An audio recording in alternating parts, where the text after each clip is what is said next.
Well, we are, but there's not going to be any trial. There's going to be trial within trial. What happened to Nnamdi Kanu is, by legal definition, worldwide legal definition, what is called extraordinary rendition. It's a state crime. It's a crime by the state. If a private individual abducts or violently and illegally seizes another individual, it's called kidnapping, and is a very, in some jurisdictions, is a capital offense. When state does it, it's called extraordinary rendition. That's what happened. So if you rendered or you renditioned a fugitive or a suspect, you have lost jurisdiction to try that suspect because you committed an international crime. You broke your own laws. You broke the laws of the third state from which territory you renditioned that individual. And you broke the laws of the second state of nationality of that individual.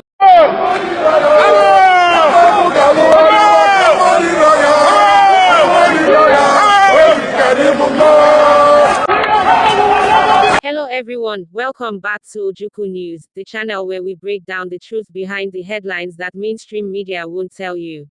Today, we ask a hard question. Why is the United Kingdom silent on the prolonged detention and trial of Nnamdi Kanu, a British citizen?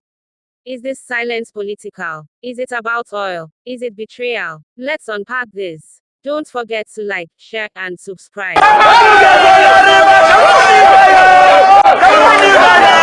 Nnamdi Kanu is the leader of the Indigenous People of Biafra, IPOB, a movement that has gained massive followership among the Igbo people and beyond. He's not just an activist, he's a British Nigerian citizen. He was first arrested in 2015, then released on bail, but in 2021, he was abducted in Kenya and brought back to Nigeria through what legal experts now describe as an extraordinary rendition, an illegal form of cross-border arrest. That is what is playing out here, because we have three divergent but also compliant jurisdictions. The three jurisdictions here, Nigeria, Kenya, and UK, their laws prohibit extraordinary rendition. This act violated international laws, the Nigeria Extradition Act, and even the UN Charter on Human Rights. Yet the UK, the country whose passport he carries, has remained silent. This week, IPOB broke its silence again, issuing a strong condemnation of the UK government. In their words, "Your silence is not neutrality, it is complicity. You know what is happening to Kanu is illegal, and you are watching it happen to your citizen." On Wednesday, the 7th of July. On this day, the Nigerian government will be queried about how Nnamdi was transferred to Nigeria. And in another development, the Minister of Justice and Solicitor General of the Canadian government, Mr. Kelechi Madu, slammed Nigerian former Minister of Justice and Attorney General Malam Abubakar Malami, over the arrest of the Biafra leader. They are not wrong. The UK made noise when other citizens were in trouble abroad, so why not now? Is it because Kanu is Igbo? Is it because he's anti-establishment? Kenya's High Court ruled his arrest was illegal. UN Working Group on Arbitrary Detention called it an unlawful detention and demanded his immediate release. No extradition treaty was followed between Nigeria and Kenya. Under international law, any rendition must follow due process. This didn't. Yet the Nigerian government continues with the trial, and the UK government refuses to step in.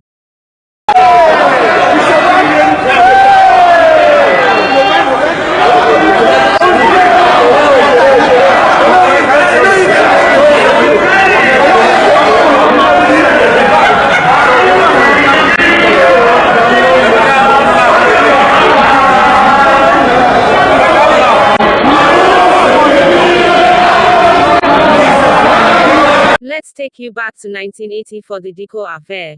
When the Nigerian military tried to kidnap Umaru Diko in London, the UK reacted sharply. Why? Because it violated British sovereignty. So why isn't the UK angry now? Why isn't the government standing up for Nnamdi Kanu the way it did for others? Some argue it's about Nigeria-UK trade relations. Others believe it's about oil diplomacy and political stability over human rights.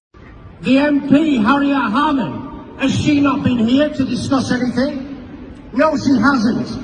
She hasn't said a word. Her own constituents have written to her. She doesn't say anything. So what is going on? What is going on? Why has nobody from the Foreign and Commonwealth Office mentioned Nnamdi Kanu?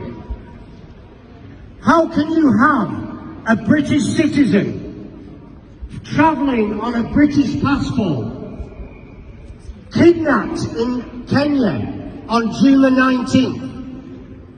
He was tortured for 8 days before being extraordinary rendition back to Nigeria.